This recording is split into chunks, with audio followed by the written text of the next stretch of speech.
দুবাইয়ের গ্র্যান্ড হাজাতো হোটেলে দুবাইয়ের নামকরা কোম্পানির একজন সিইও আমাকে ডেকে নিয়ে এসে বলল, শান্তা, বাংলাদেশি মেয়ে আমার খুব পছন্দ। অনেক দিন ধরে বাংলাদেশি পাই না। আজকে তোমাকে পেয়ে সত্যি আমি হ্যাপি। আজকে তোমার সাথে অনেক আড্ডা দিব। তো শান্তা, বুঝতেই তো পারছ তোমাকে কেন আমি এত দামি একটা বিলাসবহুল স্থানে নিয়ে এসেছি। শান্তা, আজকে সকালে আমি ইচ্ছে করেই তোমার সাথে আমার ব্যবসায়িক চুক্তিটি করিনি। এর কারণ তো অবশ্যই আছে। আমি বললাম, কী কারণ স্যার? তখন সিইও স্যার আমাকে বলল, শান্তা, বাংলাদেশি মেয়েরা যে এত সুন্দর তা আমার কল্পনার বাহিরে ছিল। শান্তা, তোমার সাথে আমি একান্তে কিছুক্ষণ গল্প করতে চাই।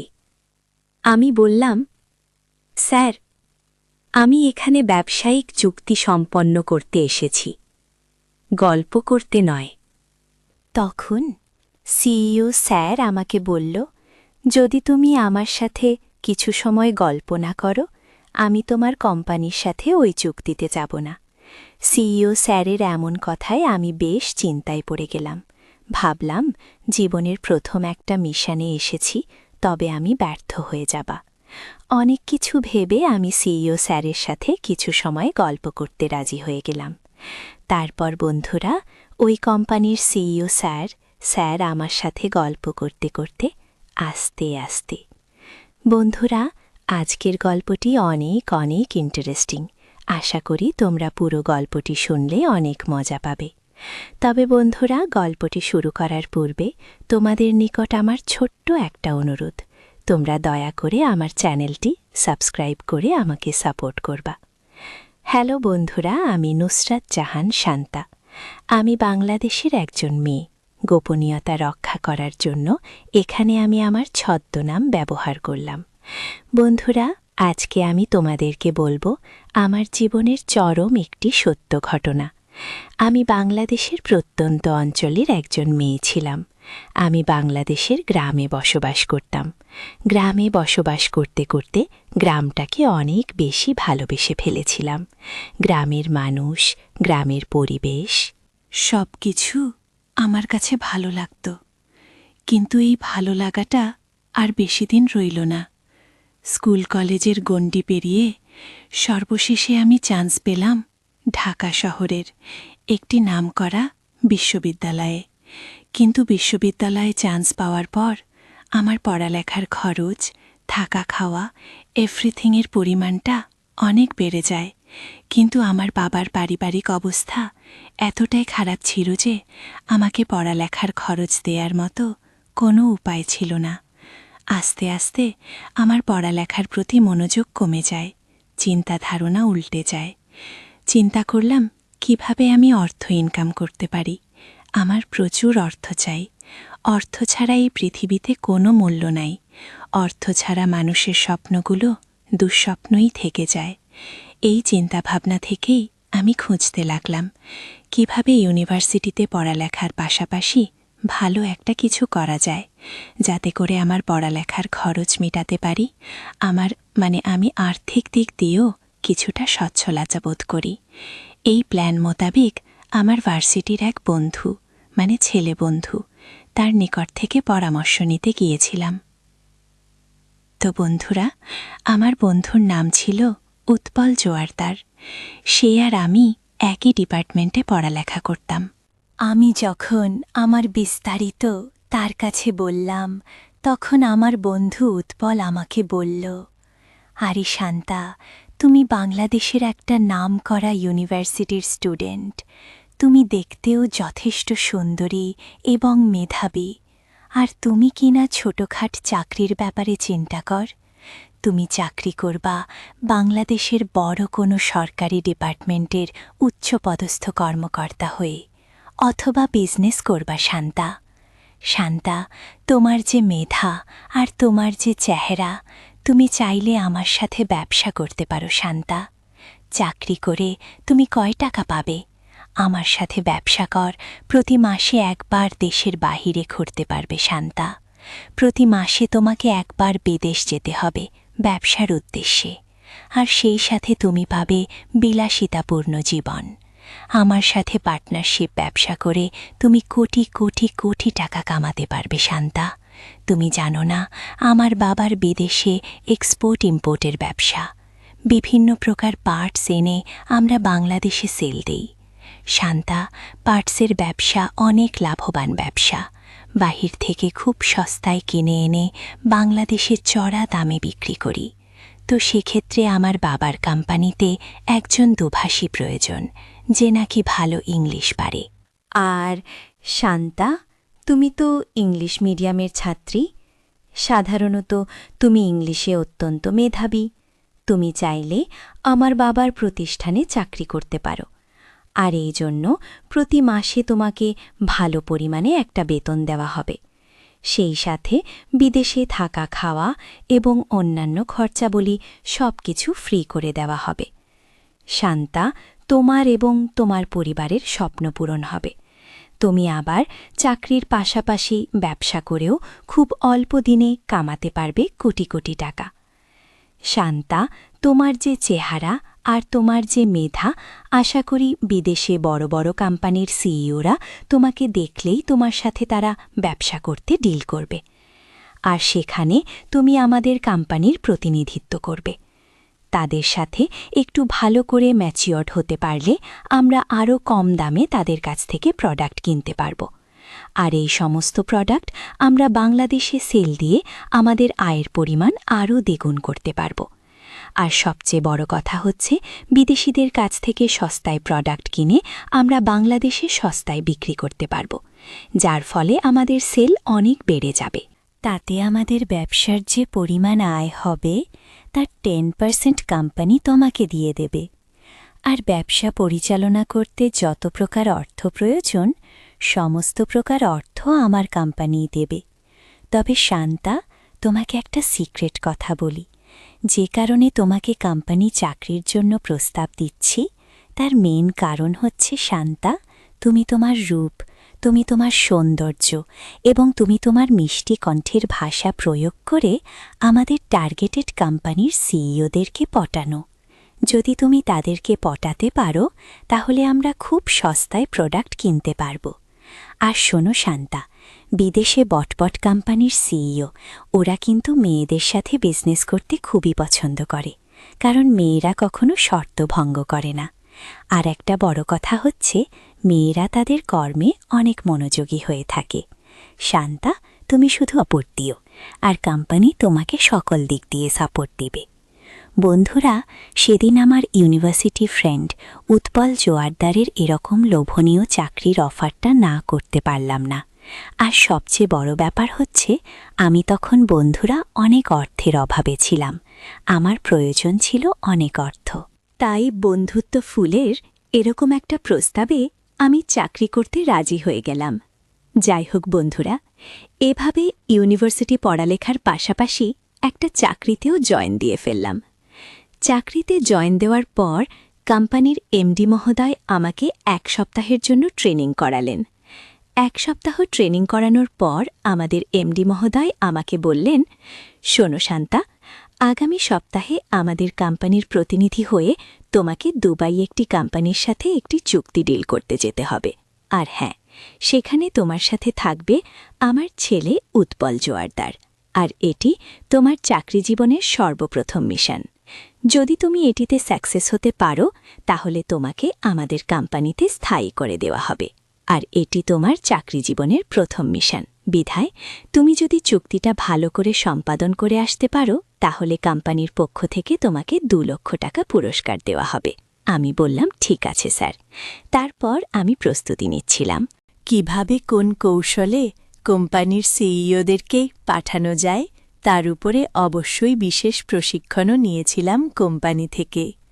অবশেষে আমি আর আমার বন্ধু উৎপল জোয়ারদার, যিনি কিনা কোম্পানির এমডি মহোদয়ের ছেলে, তার সাথে আমি চলে গেলাম দুবাইতে।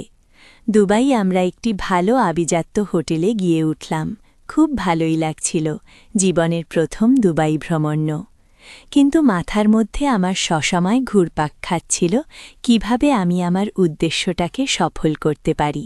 তাহলেই তো আমাকে কোম্পানির পক্ষ থেকে সাথে সাথে 2 লক্ষ পুরস্কার টাকা দিয়ে দিবে। যাই হোক বন্ধুরা, পরের দিন আমি আর আমার বন্ধু উৎপল যুগলে চলে গেলাম আমাদের কাঙ্ক্ষিত টার্গেটেড কোম্পানির সিইওর নিকট।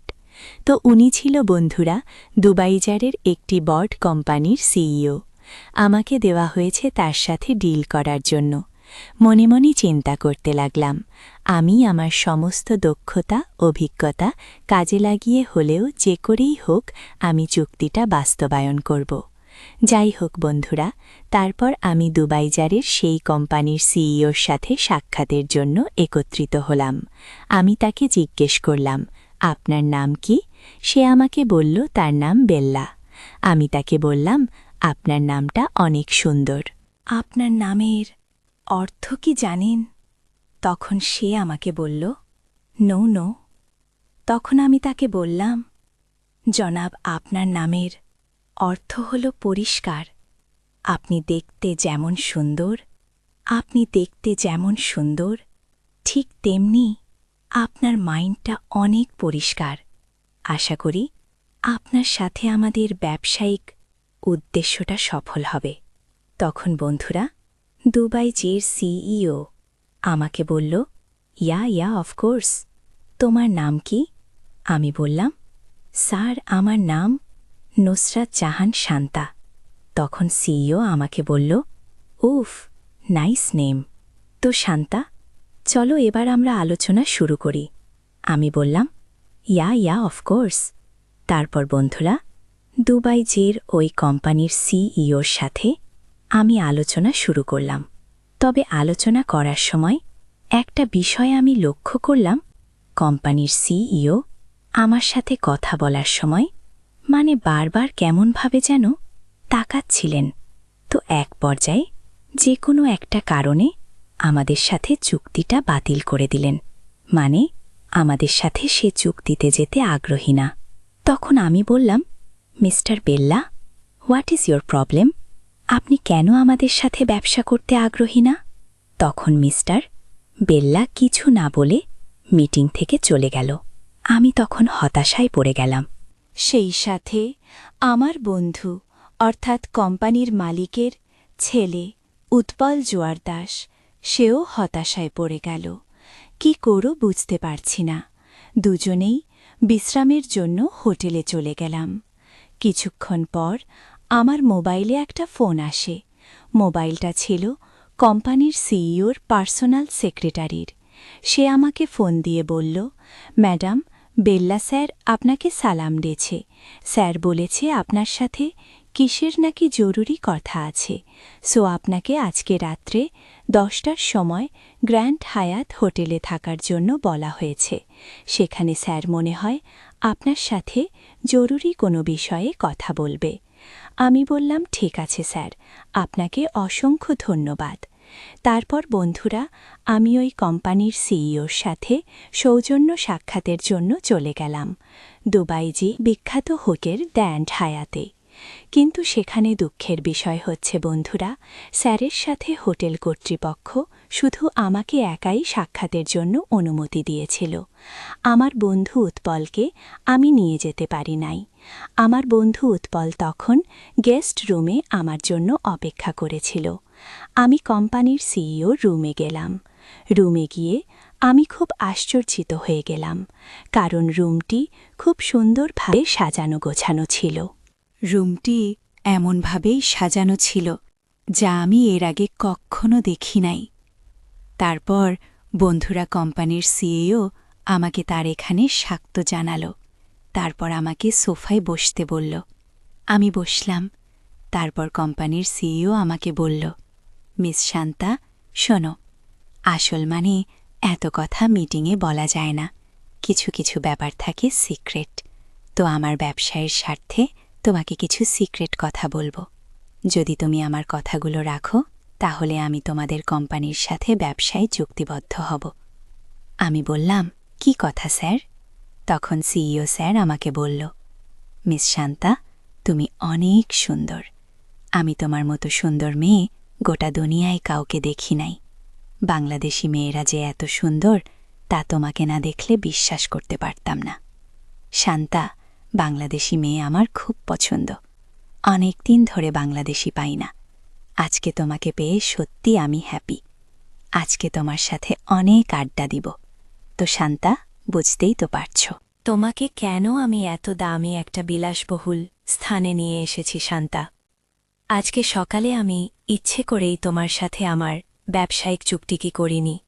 এর কারণ তো অবশ্যই আছে। আমি বললাম, কি কারণ স্যার? তখন সিইও স্যার আমাকে বলল, শান্তা, বাংলাদেশি মেয়েরা যে এত সুন্দর তা আমার কল্পনার বাহিরে ছিল শান্তা। তোমার সাথে আমি একান্তে কিছুক্ষণ গল্প করতে চাই। আমি বললাম, স্যার, আমি এখানে ব্যবসায়িক চুক্তি সম্পন্ন করতে এসেছি, গল্প করতে নয়। তখন সিইও স্যার আমাকে বলল, যদি তুমি আমার সাথে কিছু সময় গল্প না করো, আমি তোমার কোম্পানির সাথে ওই চুক্তিতে যাব না। সিইও স্যারের এমন কথায় আমি বেশ চিন্তায় পড়ে গেলাম। ভাবলাম জীবনের প্রথম একটা মিশনে এসেছি, তবে আমি ব্যর্থ হয়ে যাবা। অনেক কিছু ভেবে আমি সিইও স্যারের সাথে কিছু সময় গল্প করতে রাজি হয়ে গেলাম। তারপর বন্ধুরা, ওই কোম্পানির সিইও স্যার আমার সাথে গল্প করতে করতে একটা সময় আমাদের মধ্যে এমন কিছু হয়ে গেল যার বিনিময়ে ওই কোম্পানির সিইও স্যার আমাদের কোম্পানির সাথে ব্যবসায়িক কার্যক্রম চালিয়ে যাওয়ার জন্য চুক্তিবদ্ধ হতে সম্মতি দিয়েছিল। তারপর থেকেই বন্ধুরা আমি আমার কোম্পানির প্রতিনিধি হয়ে সারা পৃথিবীর বিভিন্ন জায়গায় এরকমভাবে আমার কোম্পানির সমস্ত প্রকার ডিল আমি নিজেই করতাম। এভাবে আমার ব্যবসা পরিচালনা করতে করতে একসময় বন্ধুরা আমি নিজেই একটি প্রতিষ্ঠানের মালিক হয়ে গেলাম। আমি নিজেই আমার সমস্ত প্রকার ব্যবসার কার্যক্রম পরিচালনা করা শুরু করলাম। এখন আমার অনেক টাকা, অনেক সম্পদ, বাড়ি গাড়ি কোনো কিছুরই অভাব নেই আমার। কিন্তু বন্ধুরা, মনে শান্তি নেই। কারণ বন্ধুরা, আমি যেভাবে কৌশলে টাকা কামিয়েছি সেই রোজগারের মধ্যে কিছু একটা ঝামেলা আছে, যে কারণেই আমার অনেক অর্থবিত্ত থাকার পরেও আমার মনে শান্তি নেই। ইয়ার সবচেয়ে বড় কথা হলো বন্ধুরা, আমার বিয়ে হয়েছে 5 বছর হয়েছে। আমার 2টো মেয়ে আছে। একটি মেয়ে থ্যালাসেমিয়া রোগে আক্রান্ত, আর একটি মেয়ে বোবা। আর আমার স্বামীর কথা তো বললামই না। সারা রাত কি যেন খেয়ে এসে সারাদিন গাধার মতো ঘুমায়। যখন আমার টাকা পয়সা ছিল না বন্ধুরা, সহজ সরল একটা জীবন ছিল, খুব ভালো ছিলাম। কিন্তু এখন টাকা পয়সা, অর্থ সম্পদ সবকিছু কামাবার পরেও মনের মধ্যে শুধু অশান্তি। আসলে বন্ধুরা, আমরা যদি সৎ পথে থেকে অল্প রোজগার করি, তারপরেও মনের মধ্যে আলাদা একটা প্রশান্তি পাওয়া যায়।